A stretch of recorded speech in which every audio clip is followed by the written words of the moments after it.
hoje, porque se São Paulo está falando que o salário do pecado é a morte, nós estamos vendo que a morte, infelizmente, tão presente entre nós, mas de uma forma que ela é tão presente, mas ao mesmo tempo, para muitos há uma indiferença, não percebem essa questão da morte que está aí entre nós. Como assim, padre? A gente vê, queimaram 35 ônibus lá no Rio de Janeiro, nós estamos vendo a gravidade, nós estamos vendo as guerras, terríveis guerras lá na Terra Santa, tudo isso a gente vê, está muito presente aos nossos olhos.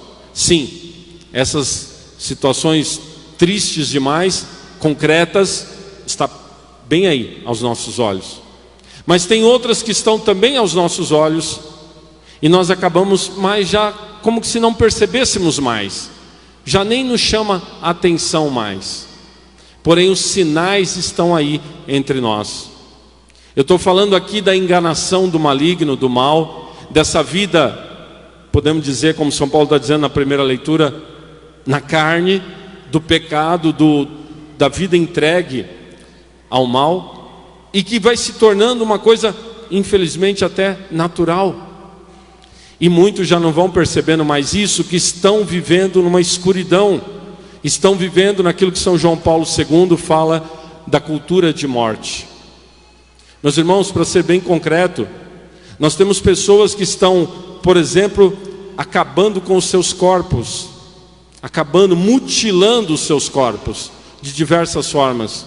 O que é isso, se não é essa morte que está no mundo, que está pesada, e tem pessoas que na sua angústia, na sua tristeza, no seu vazio, mutilam os seus próprios corpos, das diversas formas que estão por aí. Mutilam os seus corpos fisicamente, mutilam os seus corpos às vezes com... A gente vê aquelas tatuagens demoníacas, né? Aquelas coisas horríveis no corpo da pessoa, que ela faz e justamente faz para mostrar isso mesmo para todo mundo. Aquelas coisas, é caveira, é uma coisa, é outra, é coisas pesadas. O que é isso, se não é essa morte que está se espalhando em nosso meio? Que situação é essa de jovens que preferem cada vez mais, muitos desses, a escuridão do que a luz? Ficar trancado num quarto, ficar numa situação ali, tudo escuro, usar roupas todo escuro o tempo inteiro, aquela coisa tão assim, tá, mas é uma pessoa que está com um problema, está com uma doença, muitos estão mesmo, temos que ter misericórdia, tem que procurar ajuda médica, mas o que é isso, se não algo pesado na alma dessa pessoa? E muitos são jovens que estão aí, a vida parece que já não tem mais. Que situação que nós temos que clamar muito a misericórdia de Deus para esses nossos irmãos jovens numa situação dessa. É uma verdadeira epidemia, melhor dizendo, uma verdadeira epidemia em tantos lugares. Que situação é essa dessa morte que está aí, quando pessoas aplaudem, gritam de alegria, em alguns países quando o aborto é legalizado, fazem festa, gritam, choram de alegria, falsa alegria, obviamente, uma falsa felicidade. Nossa, o aborto foi legalizado na Irlanda, o aborto foi legalizado na Argentina. Aí eles gritam, eles pulam, eles choram, se abraçam, porque finalmente a morte foi legalizada no nosso país. Que coisa é essa, se não é essa situação de morte que está aí entre nós? Que situação é essa da eutanásia, onde pessoas vão para a morte como se estivesse indo passear, como se estivesse indo para um grande encontro, uma grande festa? Isso ainda no Brasil não é uma realidade, mas Canadá, Europa, é uma realidade. A minha vida chega, eu vou até ali tomar uma injeção, vão me matar, suicídio assistido, tudo bem, está maravilha, que bom, e tudo isso é pintado de uma forma tão linda e bela, que de beleza não tem nada. Nós estamos numa situação onde esse salário do pecado é a morte, é tão presente entre nós, e muitas vezes não se vê mais isso, já começa a se ver isso como natural, quando na verdade deve ser para nós um motivo de um grande escândalo. Como que uma situação dessa, como que essa falta de vida em tantos corações? Mas eu estou dizendo tudo isso para, na verdade, trazer hoje, nessa noite, que nós estamos rezando pelas crianças, para trazer isso um pouco mais especificamente para as crianças. Nós estamos aí às vésperas dessa, entre aspas, festa de Halloween. E quando eu disse que as coisas estão entre nós e nós já não enxergamos mais e achamos tudo tão natural e tão normal, isso se aplica muito a essa questão do Halloween.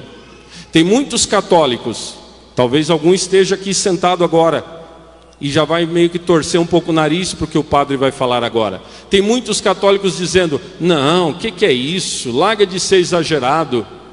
Halloween é uma coisa tão inofensiva, é apenas uma festinha para as crianças, trazendo a cultura inglesa entre nós, que aí eles já treinam em alguma escola o inglês, alguma coisa assim. Que exagero, padre, que exagero, você que diz que isso é algo perigoso, que exagero. Me desculpa, meu irmão, minha irmã, se você está pensando desse jeito, ou quem vai depois nos acompanhar nessa pregação, você já está cego. Me desculpa, o mundo já está lavando a sua mente. E eu falo isso porque dá tempo ainda de sair dessa enganação. Quando eu falei antes dessa cultura de morte que está aí, que a pessoa mutila o seu corpo e começa a ver isso como natural. Na Alemanha, jovens adultos, tinha lá uns 100 mais ou menos, ou talvez até mais, jovens adultos com focinheira de cachorro, uivando, latindo e uivando, dizendo: nós somos cachorros, vocês precisam respeitar o nosso gênero canino. Sim, isso. Quando você vê uma pessoa jovem, adulta, numa tal situação, como que ela chegou ali? Como que essa pessoa chegou até ali? Será que um dia, do nada, ela acordou e falou: agora eu vou ser maluco e vou fazer uma coisa dessa? Obviamente que não. Ela começou aos poucos a entrar numa cultura de morte. E aos poucos ela foi entrando numa cultura de morte. E muitas vezes no começo, provavelmente pais, amigos batiam palma e diziam: olha que bonitinho meu filhinho, a minha filhinha. E esse filhinho, essa filhinha estava entrando numa cultura de morte. É isso que o Halloween é para as nossas crianças. É um começo de uma cultura de morte. Porque a criança vai no início apresentar, e não é só criança, tem muitos adultos, muitos adolescentes, muitos jovens. No começo vai dizer: olha que bonitinho ficar como uma bruxa. Vou me vestir de bruxa. Olha que bonitinho de bruxa. E aí os familiares: nossa, que bruxinha bonita, e batem palma.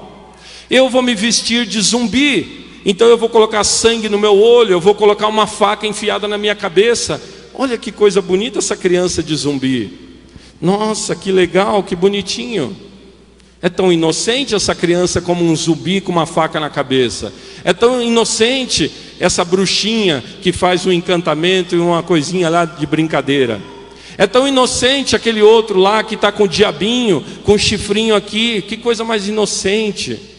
Não tem problema nenhum nisso. É só uma festinha naquele dia na escola e acabou.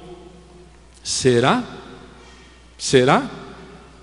E depois, nos dias seguintes, nas semanas seguintes, nos meses seguintes, onde ela já está instigada a conhecer mais um pouquinho da vida de uma bruxa, onde ela já está instigada a conhecer mais um pouquinho do que é uma magia, onde ela já vai começar a ir num tabuleiro de magia para fazer a brincadeira do espírito no tabuleiro com os seus amigos.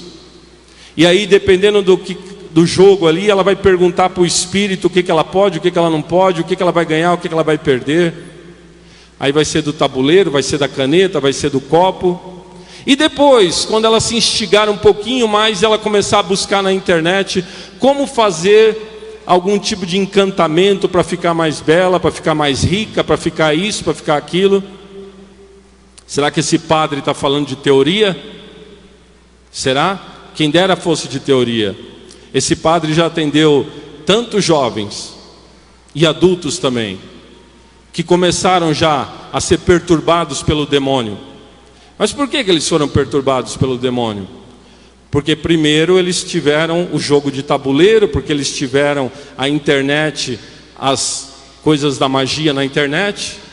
Mas por que eles tiveram o jogo de tabuleiro e a magia na internet? Porque primeiro eles foram numa festa de Halloween, e eles começaram a aprender que bruxaria, e os pais e as mães e os avós e os coleguinhas, todo mundo batia palma e dizia: que bonitinho, não tem nada de ruim nisso, é inocente isso.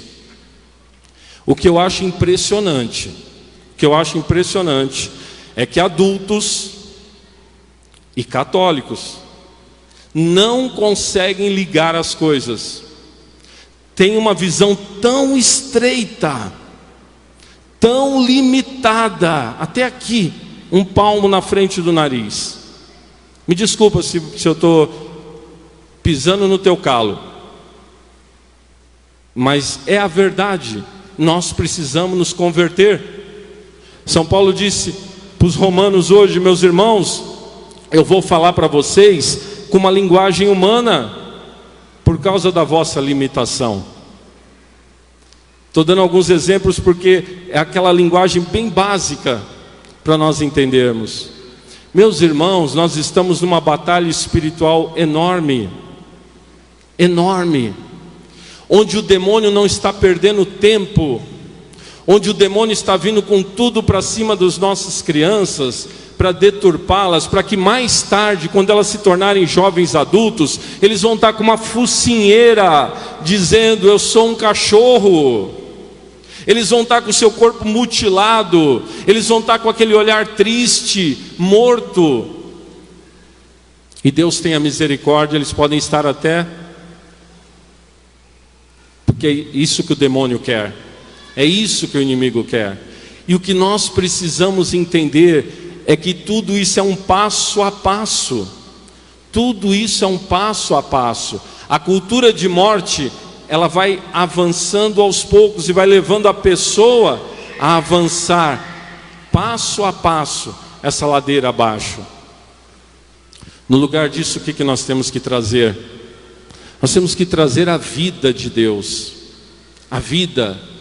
Veja isso aqui dessas crianças como santos. Nós temos que trazer para as crianças o belo de Deus. Nós temos que trazer para as nossas crianças não o feio, não a deturpação, não aquilo que leva a alma da criança a ficar vazia. Está na hora, meus irmãos, de nós apresentarmos muito para as nossas crianças o que é o belo de Deus. Crianças precisam ouvir sobre histórias de Jesus, precisam ouvir história dos santos. Essa semana, e olha que interessante, e como eles ouvem, quando a gente traz, quando é claro, é Deus que traz primeira graça, como eles ouvem. Semana passada uma criança, filho de uma das nossas irmãs da Casa Pro Vida Mãe Imaculada, ele vivia assim, bem na dele e tal, mas Deus permitiu, criança ainda, Deus permitiu um certo combate espiritual na vida dele. Sabe aquelas coisas que às vezes acontecem até adulto, a gente fica meio assustado? Às vezes é um combate espiritual. Deus permitiu um combate espiritual na vida desse garotinho. Aí ele foi assustado, falar para a mãe dele: mãe, aconteceu tal coisa, o que é isso, não sei o que. Filho, precisa de oração. E ele me mandou uma mensagem ainda dizendo para mim: padre, o senhor não acredita o que aconteceu, isso, e contou detalhes do que aconteceu. Falei: olha, meu amiguinho, você está num combate espiritual. Nós precisamos falar para as crianças de combate espiritual. Nossa, padre, mas vai assustar as crianças? Para quem vê faca enfiada na cabeça, olho indo para fora, sei lá o que, falar de combate espiritual vai assustar a criança? Meu amiguinho, você está num combate espiritual. Mas sabe o que você vai fazer? Jesus está dizendo que você é um guerreiro dele. Você vai começar a usar o escapulário, ou então o terço com você. Você vai começar a rezar com a sua mãe, porque você não estava rezando com a sua mãe. Você vai começar a clamar a Deus, e você é um guerreiro de Jesus. A mãe dele me disse que ele já está rezando. E essa semana, sem ela, duas coisas maravilhosas que aconteceram essa semana. Sem ela ter chamado. Ele chegou e disse: mãe, a senhora está sempre 3 horas da tarde, a senhora vai rezar o terço da misericórdia, eu quero rezar com a senhora. Começou a rezar o terço com a mãe. Ele pediu para rezar. Outra coisa, pediu para a mãe para ir junto na missa com ela. Antes ficava assim de ir na missa, agora pediu para ir na missa com a mãe. Meus irmãos, nossas crianças precisam ouvir sobre Deus, precisam ouvir sobre a Eucaristia, precisam ouvir a história dos santos. Um dos santos que foi apresentado aqui, poucos de nós conhecemos, São José Sánchez del Rio, mexicano. A história é forte? É forte. Mas é isso que as nossas crianças... Nossa, ele era apenas um menino de 11 anos e ele fez aquilo. Sim, um menino de 11 anos. Aquilo vai brilhar no olhinho da criança de dizer: nossa, esse daí, hein? Zeloso pelas coisas de Deus. Meus irmãos, Deus tem graças para derramar nas nossas crianças, muitas graças. O Espírito Santo não vai se negar a se derramar nas nossas crianças, nesse grande tempo de combate espiritual que nós estamos vivendo.